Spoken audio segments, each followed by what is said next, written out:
Y por último, también vamos a abordar los dispositivos de este tipo de masculinidades no violentas, pero en contextos de encierro. Para ello vamos a escuchar a Malena Rico acerca de dispositivos para varones en contexto de encierro por delitos de violencia por razones de género. Malena, como adelante, es directora de lucha contra las violencias de género del Ministerio de Justicia y Derechos Humanos Provincial. Fue integrante del equipo de abordaje psicosocial del Programa Provincial de Prevención de Violencia en Cárceles entre los años 2010 y 2020. Es licenciada en Psicología Social y en Dirección de Organizaciones de la Sociedad Civil, diplomada en Derechos Económicos, Sociales y Culturales y docente. Muchas gracias, Malena, por acompañarnos y te escuchamos. Bueno, buenas tardes. Muchas gracias, Mercedes, por la invitación y por la organización de esta jornada tan necesaria, como dijeron mis compañeras hoy, para abordar estos temas siempre tan invisibilizados. Y bueno, felicitaciones y saludos también a mis compañeras Jimena Monsalve, Indiana Guereño y las chicas del equipo de Fabiana Dantí. Siempre es un placer compartir sus miradas y sus aportes, son muy valiosos. Bueno, yo venía a hablar, como dijo Mercedes, de los dispositivos destinados a varones privados de la libertad, pero antes me gustaría como hacer una breve introducción, porque si bien justamente el programa que yo coordino es abierto a todos los varones que quieran participar, no solamente a aquellos específicamente que estén detenidos por algún hecho relacionado a la conflictividad o la criminalidad de género. Eh, Así todo, nos es muy difícil pensar dispositivos específicos para este tipo de población, porque hasta el momento o hasta hace muy poquito nos era prácticamente imposible poder identificar a la población penitenciaria que estaba detenido por este tipo de delitos. ¿Por qué? Porque las violencias por razones de género no se expresan a través de un único tipo penal, sino que pueden manifestarse a través de cualquiera de las figuras penales establecidas en el Código Penal. Las más comunes, a los que nosotras y nosotros desde la subsecretaría denominamos delitos preindicativos, porque son justamente los que por lo general encajan en este tipo de conductas, son los que tienen que ver, obviamente, con los homicidios agravados por el vínculo, que muchas veces no se califican como femicidios, los femicidios consumados o en grado de tentativa, las amenazas, las lesiones, las desobediencias, el daño, las violaciones de domicilio y la infracción al incumplimiento de deberes de asistencia familiar. Ese grupo de tipos penales muchas veces pueden coincidir con ellos relacionados a las violencias de género y muchas veces no. Y eso, en la inmensa mayoría de los casos, no está aclarado en los legajos o en la información con la que el servicio penitenciario cuenta. Por lo tanto, diseñar políticas tratamentales específicamente orientadas a varones que ejercieron violencia de género es sumamente difícil porque no los tenemos identificados dentro de las cárceles. En este sentido, desde el comienzo de la gestión, o sea, desde fines del 2019, nosotros y nosotras, desde esta subsecretaría, que es la Subsecretaría de Política Criminal del Ministerio de Justicia, venimos trabajando con diferentes estrategias para tratar justamente de identificar a estas personas. Lo primero que hicimos fue una planilla, un formulario que el servicio penitenciario debía aplicar a cualquiera de los varones que ingrese por alguno de estos tipos de delitos que les comenté, por alguna de estas tipificaciones, y en función de eso, dilucidar si se trataba de un delito en contexto de violencia de género o no.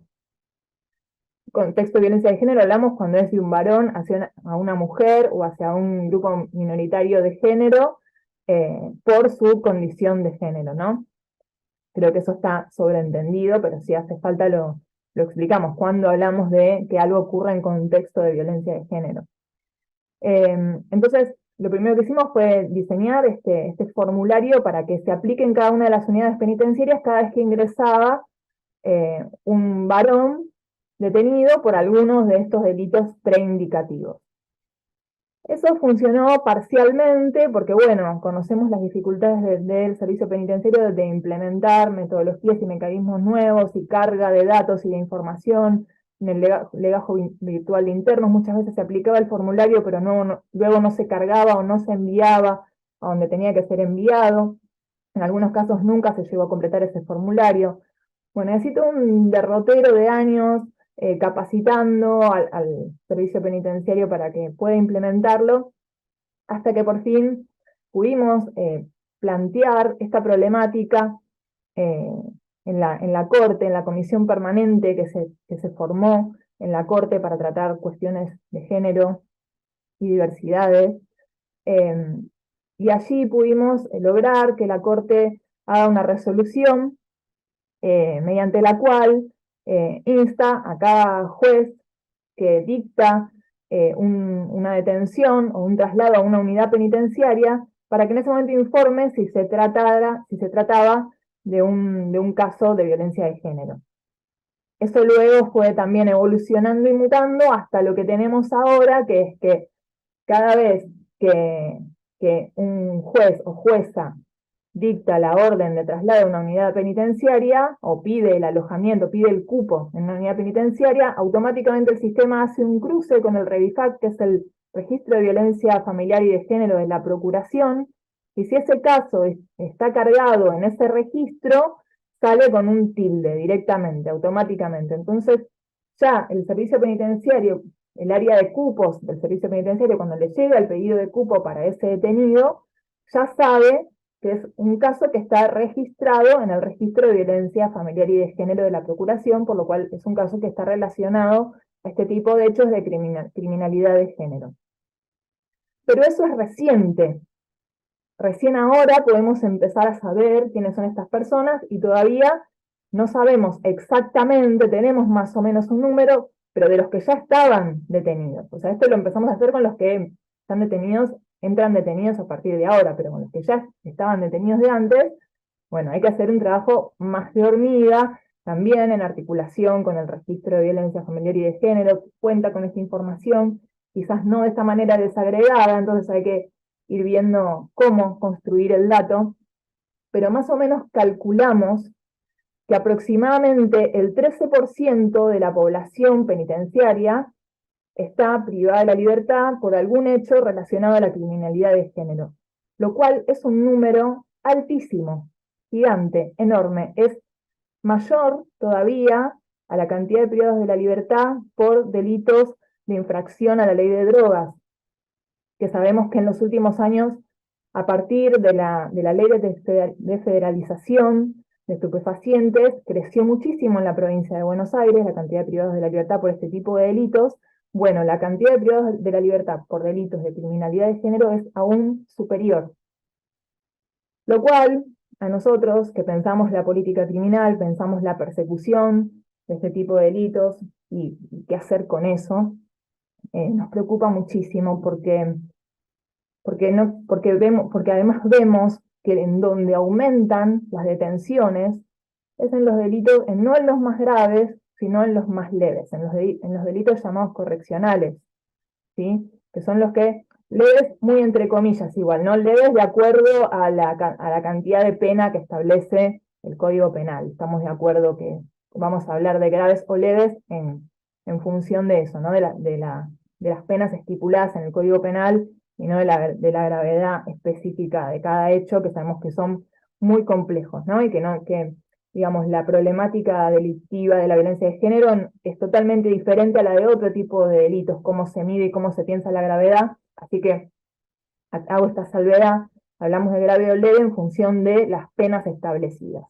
Entonces resulta que ahora aumentan muchísimo los casos de personas, varones, privados de la libertad, con condenas muy cortitas, ¿sí? Porque están mayormente por delitos de amenazas, lesiones leves, violaciones de domicilio, eh, daño, eh, no me sale la palabra, bueno, cuando incumplen una medida. Entonces son penas muy cortas que al sistema penitenciario no le da tiempo de incorporar a ese varón en un tratamiento específico para esa problemática, y que además trae unas consecuencias tremendas en la vida de esa persona y en la vida también de la víctima y de todo el grupo familiar de esa persona. Digo, acá me parece que por lo menos las que expusimos hoy estamos de acuerdo en que pasar por la cárcel no le ayuda a nadie, eh, y mucho menos para este tipo de casos para los cuales la cárcel no está pensada, ¿no? Si la cárcel no está pensada, decía Jimena, para mujeres, está pensada para varones, está pensada para varones que cometen otro tipo de delitos contra la propiedad privada. No, no todo el dispositivo cárcel y lo tratamental está pensado para ese tipo de población y de delitos, y no está pensada para este tipo de personas.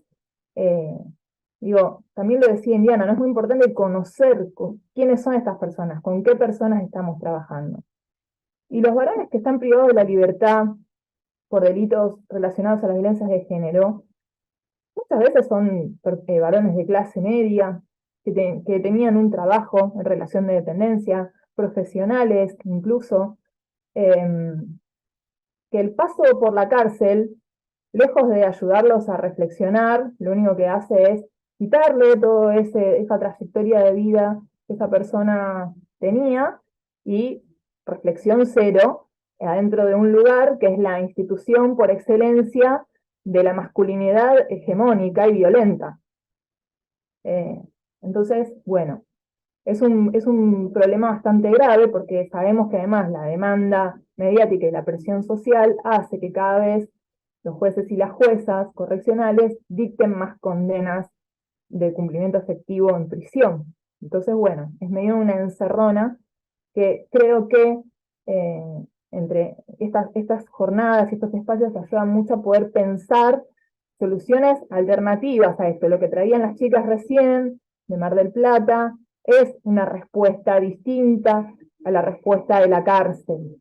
Hay otras experiencias también. Nosotros hemos articulado mucho con, por ejemplo, Gabriel Vitale, que es un juez de garantías de acá de Lomas de Zamora, que también trabaja las respuestas alternativas en relación a estos casos.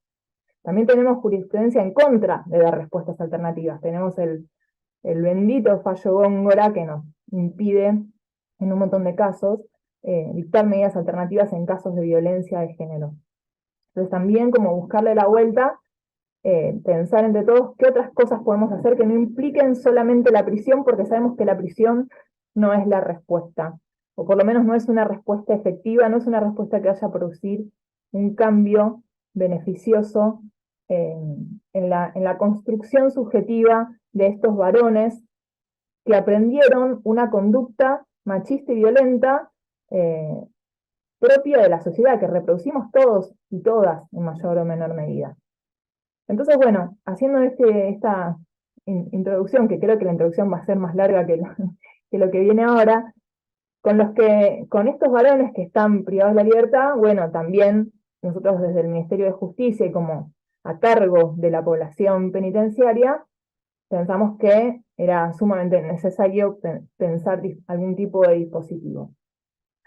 Y entonces diseñamos este programa que se llama Deconstruyendo Masculinidades en Contexto de Encierro, que es muy parecido, con algunas diferencias, a los dispositivos de masculinidades que funcionan en el medio libre, pero con algunas particularidades porque se trata justamente del contexto de encierro, porque tenemos limitaciones materiales y de recursos humanos muy concretas que nos obligan a que, por ejemplo, los dispositivos grupales tengan una duración en el tiempo relativamente corta, de 8 encuentros, cuando sabemos que estos dispositivos en el medio libre duran de 6 meses a un año. Nosotros entonces lo que pensamos son un conjunto de 8 encuentros, de 8 talleres psicosocioeducativos, en los que, coordinados por profesionales del servicio penitenciario que a la vez fueron capacitados y capacitadas en estas temáticas, se trabajan temas relacionados a los estereotipos de género, a los mandatos de masculinidad hegemónica, cuestiones teóricas relacionadas a qué es la violencia de género, qué tipos y modalidades de violencia hay, los ciclos de la violencia, etc. Y con dinámicas que ayudan a ponerse en juego, a repensar la propia historia, eh, las propias experiencias, a pensarse junto con otros pares que pasaron por situaciones similares y nos pueden ayudar. Por eso nos parece fundamental el trabajo en grupos de estos temas, aunque a veces coincido con las compañeras, a veces no es posible, dada la estructura, las estructuras de algunas personas, no es posible agruparlas, pero en los casos en los que sí, es altamente recomendable. Estos dispositivos grupales son de participación voluntaria, más allá de que recibimos y cada vez más, y por suerte también, es medio una contradicción, pero cada vez más recibimos oficios judiciales ordenándole al servicio penitenciario que incorporen a sus tutelados al programa. De todas maneras, nosotros sostenemos que es importante que la participación sea voluntaria y no obligatoria, porque es la única manera de que sea un trabajo genuino. Y además de ser voluntario, algo que también nos parece una característica y es fundamental, es que es confidencial. Y esto que por ahí para quienes trabajan en el medio libre es una obviedad, para quienes trabajamos en contextos de encierro no existe prácticamente ningún espacio por los que transitan las personas privadas de la libertad en la cárcel que sea confidencial, que no se informe, digamos, su desempeño en ese espacio. El privado de la libertad va a la escuela, bueno, se hace un informe de cómo le va en la escuela y cómo es su desempeño en la escuela. Hace deporte, se hace un informe de deporte. Trabaja, se hace un informe de cómo trabaja. Bueno, acá no se hace ningún informe. Porque también, ¿de qué manera podemos pretender que esa persona cuente las cosas que necesitamos que cuente, haga las reflexiones que necesitamos que haga, si después se las vamos a contar al juez, y eso quizás hasta lo podría perjudicar de acuerdo a la interpretación que el juez o la jueza haga de eso, ¿no? Entonces, no hacemos ningún tipo de informe, solamente emitimos un certificado al final del curso diciendo que participó y listo. Para que reciba ese certificado tiene que cumplir con un porcentaje de la asistencia y nada más. No se hace una evaluación en términos de bien o mal, de aprobado o desaprobado. Sí, participó, no quiso participar. Listo. Esto es todo lo que podemos decir al respecto y eso nos parece fundamental para garantizar una participación genuina de los que participan, valga la redundancia. Hablando un poco de números, que es un poco aburrido, pero también es interesante para pensar,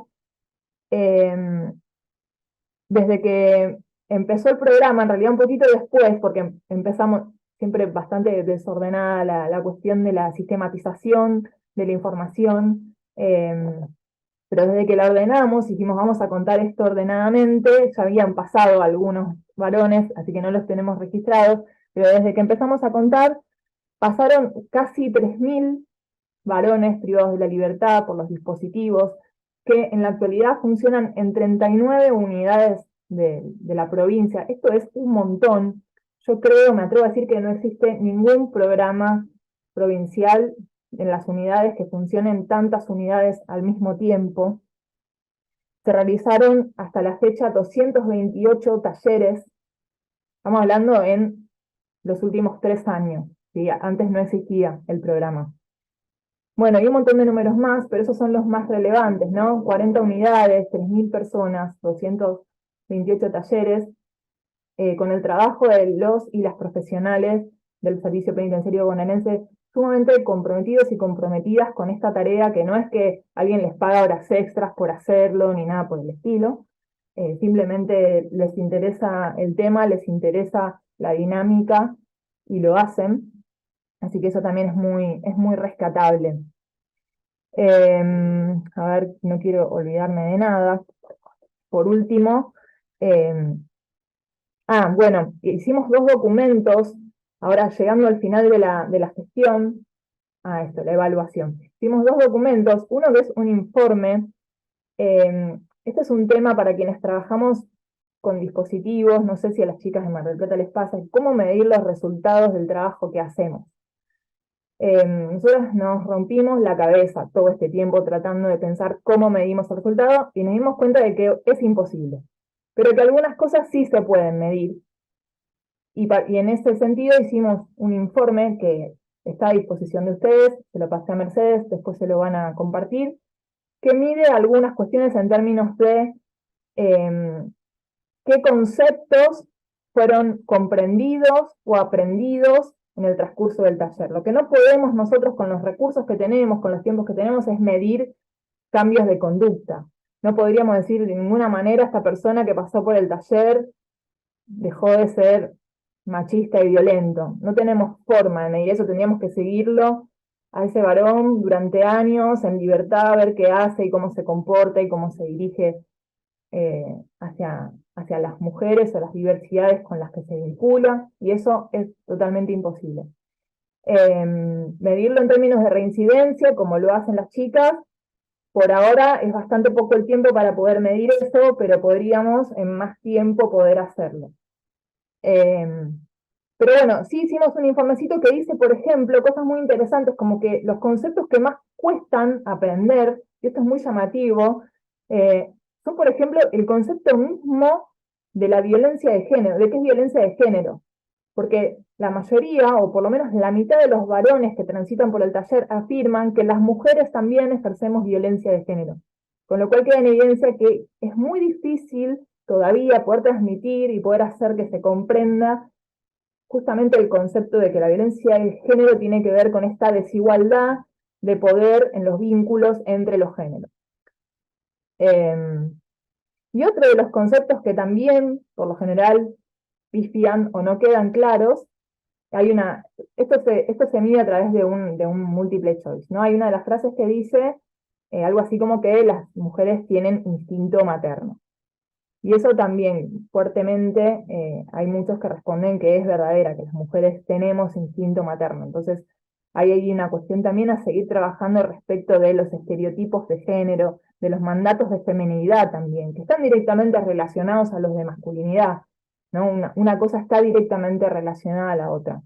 Después igual pueden ver el informe y ver todos los otros conceptos que se trabajan, por lo general con muy buenos resultados, pero lo más interesante de la evaluación son una serie de entrevistas que hemos hecho más en profundidad, porque queríamos captar otra cosa que nosotras sabemos que pasa, los que coordinamos estos talleres sabemos que hay cambios muy significativos, pero son muy difíciles de medir. Entonces lo hicimos a través de algunas entrevistas individuales en donde ellos pudieron contar algunas experiencias de darse cuenta que habían sido violentos, que habían ejercido algunos tipos de violencia que no sabían que eran violencias, por ejemplo la violencia económica, que no eran conscientes de que eso era violento y a través del taller se dieron cuenta de que lo era y han recapacitado, han pedido disculpas, han charlado con sus hijas, con sus compañeras, con sus ex compañeras, con sus hermanas. Digo, ¿no? Como estas cuestiones me parecen súper interesantes, difíciles de poner en un informe, pero que todas y todas las que transitamos por ahí sabemos que ocurren. Y el otro documento que hicimos, que también les vamos a compartir, es un manual de aplicación de la política pública. ¿Por qué? Porque, como les dije, llegamos al final de la gestión, ojalá continuemos, pero no sabemos, entonces la idea es que esta política pública continúe, porque nos parece muy importante el despliegue que tiene, como les dije, en términos de números, en términos cuantitativos, y también nos parece fundamental que a partir del reconocimiento de quienes están privados de la libertad por este tipo de delitos, se cuenten con más, incluso otras también, políticas tratamentales destinadas a ellos. Entonces es un manual de aplicación en donde dice todo, con el más mínimo detalle, cómo lo hicimos, cómo lo pensamos, qué herramientas de medición usamos, qué herramientas de evaluación, etcétera, etcétera.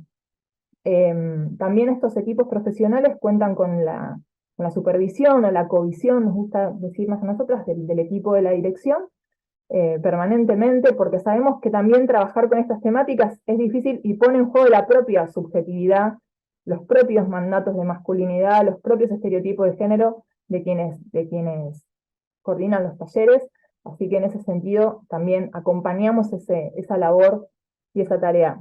Para cerrar, que ya es tarde, pienso que tenemos algunos desafíos, digo, de acá en adelante, ¿no? Que ya los dije un poco, pero en forma de síntesis. El primero y fundamental me parece no tanto pensar cuestiones para el adentro de la cárcel, sino en cómo hacer para que estos varones no lleguen a la cárcel, sobre todo, digo, este gran cúmulo que son los delitos, otra vez entre muchas comillas, leves, que yo creo fervientemente en que son cuestiones del aprendizaje, cuestiones aprendidas culturalmente, que así como se aprendieron, se deberían poder desaprender, ¿no? Son cuestiones conductuales aprendidas a través de la cultura, de la educación, de la familia, etcétera, etcétera.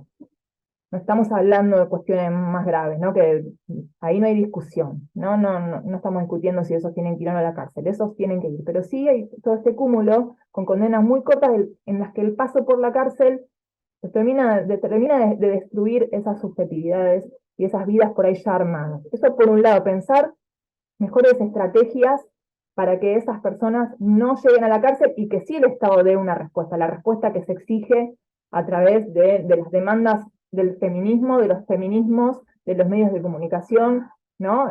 Exigen demandas del Estado. Bueno, que la única respuesta posible no sea la cárcel, pensemos otras alternativas. Y por otro lado, para los que sí van a prisión, para los que no podemos hacer otra cosa que mandarlos a prisión, poder contar con los recursos que se necesitan, que son muchos y muy capacitados y muy formados para pensar políticas sí específicas, por ejemplo, políticas específicas para los que están por delitos de abuso sexual, ¿no? Contra la integridad sexual. No tenemos, es muy difícil también pensarlo. O quienes están por delitos más graves como femicidios, travesticidios, homicidios vinculados, lesiones leves, tentativas de homicidio, ¿no? Creo que esas personas requieren de un abordaje muy particularizado, muy especializado, que requiere de saberes muy específicos para los cuales necesitamos un Estado presente, contratando más profesionales, formando más profesionales en esta temática para poder dar una respuesta efectiva. Bueno, muchísimas gracias. Bueno, Malena, muchísimas gracias. También, como vengo diciendo, me parece muy interesante como integrante del Ministerio Público conocer y contar con estas herramientas desde integrar el Ministerio Público, que como digo siempre incluye Fiscalía, Defensoría, Curaduría y asesorías. Entiendo, bueno, que tanto en el medio libre como cuando una persona llega a ser condenada por un delito cometido en contexto de violencia de género, es importante, como digo siempre, en primer lugar la protección, en primer lugar no, ambas, la protección de la víctima de sufrir nuevos hechos violentos, ese es nuestro norte, y el tratamiento de las personas agresoras a través de estos espacios me parece fundamental también para evitar la reiterancia que en estos casos sucede en gran medida de hechos a futuro. Así que en ambos contextos me parece muy importante conocer, pensar y reflexionar acerca de herramientas de abordaje. Así que muchísimas gracias, Malena. Estamos súper pasados de la hora, pero voy a dedicar 2 minutitos nada más a leer algunas reflexiones y preguntas. La asesora Marisa Snyder señala que es importante corroborar si hay causas de familia y qué dijo el juez cuando estamos hablando de la prisión domiciliaria. Eh, Se ha señalado también que por competencia, solo los trabajadores sociales son los únicos que pueden realizar informes sociales y socioambientales. En la misma línea se preguntó qué sucede con los organismos asistenciales del Estado, en ese caso con la mujer con prisión domiciliaria. Previo a la prisión domiciliaria se capacita y brinda educación a esa madre, a los niños que vuelve a tener contacto con esa madre en el domicilio. ¿Quién vela por ellos? Me parece que esto es en la misma línea. Marisa dice, los niños y niñas nunca son oídos. Y también señala, muy buena jornada, bueno, gracias. Faltaría una mirada por los niños y niñas en las resoluciones judiciales del fuero de familia, que puede ser contradictorio con un arresto domiciliario. Y en este sentido, me gustaría hacer una reflexión como subsecretaria de Políticas de Género y Violencia Familiar, que trabajo con las 3 áreas de gestión, y probablemente, Marisa, tenés razón, de toda experiencia de actividad se aprende, y hubiera sido muy interesante también tener esa mirada desde el Ministerio Público Tutelar acerca de los niños. Así que lo tomamos muy en cuenta para la próxima vez. Pero bueno, me parece, lo voy a contestar yo porque Indiana y Jimena se tuvieron que retirar, pero además de decirte que tenés razón en cuanto a la mirada, me parece que también tiene que ver con algo que dijeron ellas y que yo sostengo siempre, que es el análisis caso por caso. Y también lo sostengo respecto de los abordajes de masculinidades no violentas, y lo dijeron también quienes hablaron de estos espacios, ¿no? No todos los casos son iguales y nosotros necesitamos hacer una mirada diferenciada caso por caso. y tenemos que analizar el contexto caso por caso, como bien se dijo, y me parece muy importante la intervención cuando la prisión domiciliaria se funda en la existencia de niños, niñas, la intervención de la asesoría y velar por el interés superior del niño como norte en esa dirección. O sea, me parece que es muy atinada la reflexión, me parece que es algo que tiene que formar parte necesaria o indispensable de la evaluación, y creo que con eso coincido, me parece que hay que velar y que hay que analizar el caso en particular, ¿no? Y obviamente, si en el análisis del caso en particular la prisión domiciliaria, digamos, puede resultar perjudicial, bueno, esto va a tener que ser evaluado por el juez o la jueza al momento de tomar la decisión. Eso me parece muy atinado, todas las reflexiones al respecto. Coincido y bueno, y para la próxima vamos a tomar en cuenta tener también la mirada específica y especializada del Ministerio Público Tutelar en la jornada. Vamos a enviarles a todos. Bueno, acá hay otras preguntas o reflexiones, que el acceso a los cupos de trabajo es necesario. Bueno, muchas gracias por las felicitaciones por la jornada. Había una pregunta para el equipo de Mar del Plata, ya la voy a decir, perdón. La pregunta era, ¿en qué momento del proceso penal reciben la derivación? Chicas, si quieren contestar a esto y luego ya cerramos la jornada. Está. La derivación en realidad puede ser en cualquier momento del proceso.